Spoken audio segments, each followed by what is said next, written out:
प्रधानमंत्री नरेंद्र मोदी ने राम मंदिर प्राण प्रतिष्ठा से पहले एक ऑडियो मैसेज जारी किया है। पीएम मोदी ने कहा कि वे आज से 11 दिन का विशेष अनुष्ठान उन्होंने किया है। पीएम ने कहा कि उनका सौभाग्य है कि वो राम मंदिर प्राण प्रतिष्ठा जैसे पुण्य अवसर के साक्षी बन रहे हैं। बता दें कि राम मंदिर की प्राण प्रतिष्ठा 22 जनवरी को होने वाली है, जिसको लेकर अयोध्या में तैयारियां तेज से चल रही हैं। सियावर रामचंद्र की जय। मेरे प्यारे देशवासियों, राम राम। जीवन के कुछ क्षण ईश्वरीय आशीर्वाद की वजह से ही यथार्थ में बदलते हैं। आज हम सभी भारतीयों के लिए, दुनिया भर में फैले राम भक्तों के लिए ऐसा ही पवित्र अवसर है। हर तरफ प्रभु श्री राम की भक्ति का अद्भुत वातावरण, चारों दिशाओं में राम नाम की धुन, राम भजनों की अद्भुत सौंदर्य माधुरी। हर किसी को इंतजार है 22 जनवरी का, उस ऐतिहासिक पवित्र पल का। और अब अयोध्या में राम लला की प्राण प्रतिष्ठा में केवल 11 दिन ही बचे हैं। सियावर रामचंद्र की जय। इस बीच बीजेपी के वरिष्ठ नेता लाल कृष्ण आडवाणी ने प्राण प्रतिष्ठा पर बयान दिया है। एक पत्रिका के साथ चर्चा में लाल कृष्ण आडवाणी ने कहा कि हमें पता था कि राम मंदिर की यात्रा आंदोलन का रूप लेगी। उन्होंने कहा कि प्रधानमंत्री नरेंद्र मोदी उनकी रथ यात्रा में सहायक थे और पूरी यात्रा के दौरान उनके साथ रहे।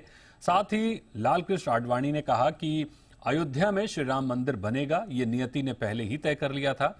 आडवाणी ने कहा कि इसका श्रेय राम भक्तों को जाता है। अपने संदेश में उन्होंने पूर्व प्रधानमंत्री अटल बिहारी वाजपेयी को भी याद किया। उन्होंने कहा कि प्राण प्रतिष्ठा के भव्य आयोजन में अटल जी की कमी खलेगी। लोकसभा चुनाव को लेकर आज दिल्ली में कांग्रेस की बैठक हुई। इस बैठक में पार्टी के नेताओं ने 2024 से जुड़े तमाम मुद्दों पर चर्चा की। इसी बैठक में कांग्रेस अध्यक्ष मल्लिकार्जुन खड़गे ने पार्टी नेताओं से कहा कि कार्यकर्ताओं को लोकसभा चुनाव की तैयारी में लग जाना चाहिए। उन्हें राम मंदिर के लिए लिए गए फैसले से मायूस होने की जरूरत नहीं है। पार्टी के नेता सभी धर्मों के सम्मान का संदेश देते हैं। जो आस्था रखने वाले लोग हैं वो आज भी जा सकते हैं, कल भी जा सकते हैं, परसों भी जा सकते हैं। ये आप ही के पेपर में आप पढ़ लीजिए। मैं ये तो 6 तारीख क्लियर किया हूँ, फिर भी उसको पलट पलट के हम पे इतने वार करना ये ठीक नहीं है। ये एक कॉन्स्पिरेसी है बीजेपी की, और बीजेपी यही मुद्दे को बार बार उठा रही है। और अब आपको लिए चलते हैं मुंबई और दिखाते हैं कि कैसे राम का नाम यहां चारों ओर गूंज रहा है। अयोध्या में होने वाले प्राण प्रतिष्ठा कार्यक्रम को लेकर मुंबई में भी उत्साह दिख रहा है। यहां रामलला के मंदिर की रेप्लिका की डिमांड अचानक बढ़ गई है। अभी तक गणपति की मूर्तियां बनाने वाले भी राम की मूर्तियों और उनके मंदिर का मॉडल बनाने में जुटे हुए हैं। देखिए मुंबई से हमारे संवाददाता नीलेश शुक्ला की ये रिपोर्ट। अयोध्या में निर्माण हो रहे भव्य राम मंदिर को लेकर देश दुनिया भर में राम भक्तों के बीच जोश और उत्साह देखने मिल रहा है, और इसी का जो प्रभाव है वो विभिन्न मार्केटों में भी देखने मिल रहा है, जहां पर भगवान राम से जुड़ी जो वस्तुएं हैं उनकी भारी बिक्री देखने मिल रही है। इस वक्त हम मुंबई के एक ऐसी ही मूर्ति की दुकान में पहुंचे हैं जहां पर भगवान राम, लक्ष्मण और हनुमान जी की जो प्रतिमाएं हैं उनकी डिमांड में अचानक से एक बड़ा इजाफा देखने मिल रहा है।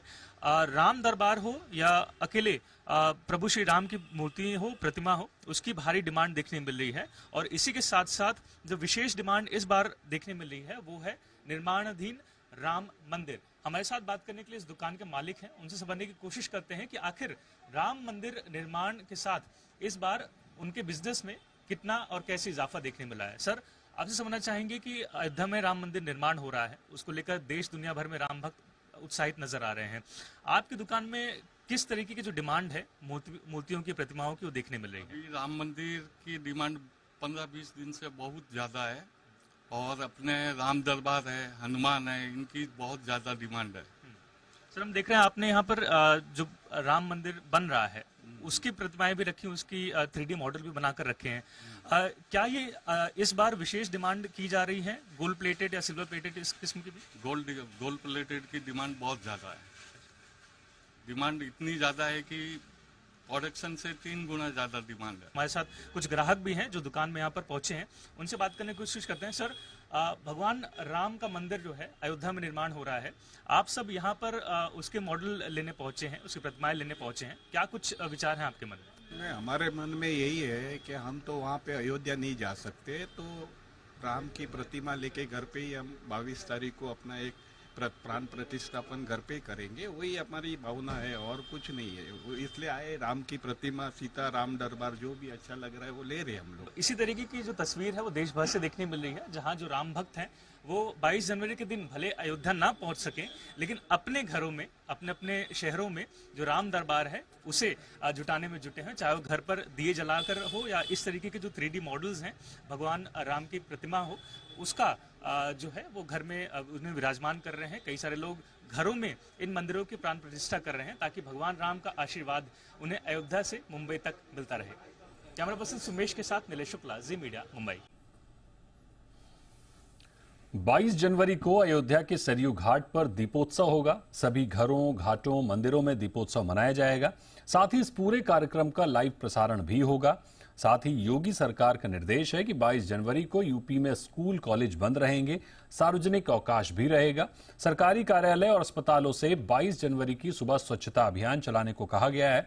इस दिन लाइटिंग की खास व्यवस्था की जाएगी। 16 से 22 जनवरी के बीच मंदिरों में संस्कृति विभाग की ओर से राम राम और संकीर्तन होंगे। 22 जनवरी स्थानीय मंदिरों में स्क्रीन लगाकर लोगों को कार्यक्रम दिखाया जाएगा।